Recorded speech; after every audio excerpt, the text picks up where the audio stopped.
আজ অক্ষয় তৃতীয়া। চলুন আজকের এই দিনে জেনে নিই অক্ষয় তৃতীয়া কেন পালন করা হয়। এর রহস্য জানলে অবাক হবেন আপনিও।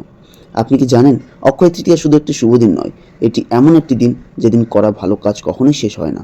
কিন্তু কেন এই দিন এত পবিত্র, কোথা থেকে শুরু হলো এই অক্ষয় তৃতীয়া, চলুন আজ জানি এর আসল রহস্য। অক্ষয় শব্দের অর্থ হলো যা কখনো ক্ষয় হয় না, আর তৃতীয়া মানে বৈশাখ মাসের তৃতীয় তিথি। পুরাণ অনুযায়ী এই দিনেই ভগবান বিষ্ণু এর অবতার পরশুরাম জন্মগ্রহণ করেন। এছাড়াও বিশ্বাস করা হয় এই দিনেই মহাভারতের সময় দ্রৌপদী পেয়েছিলেন অক্ষয় পাত্র, যা থেকে কখনো খাবার ফুরিয়ে যেত না। আরও একটি কাহিনী অনুযায়ী এই দিনেই শুরু হয়েছিল মহাভারত রচনার কাজ, যেখানে বেদব্যাস ও গণেশ একসাথে কাজ করেছিলেন। এই দিনকে এত শুভ মনে করা হয় কারণ যে কোনো ভালো কাজ, দান বা নতুন শুরু করলে তা অক্ষয় হয়ে যায়, অর্থাৎ তার ফল কখনো শেষ হয় না। এই কারণেই মানুষ এই দিনে সোনা কেনে, নতুন ব্যবসা শুরু করে, দান পুণ্য করে। তাই অক্ষয় তৃতীয়া শুধু একটি দিন নয়, এটি হলো অনন্ত শুভশক্তির সূচনা।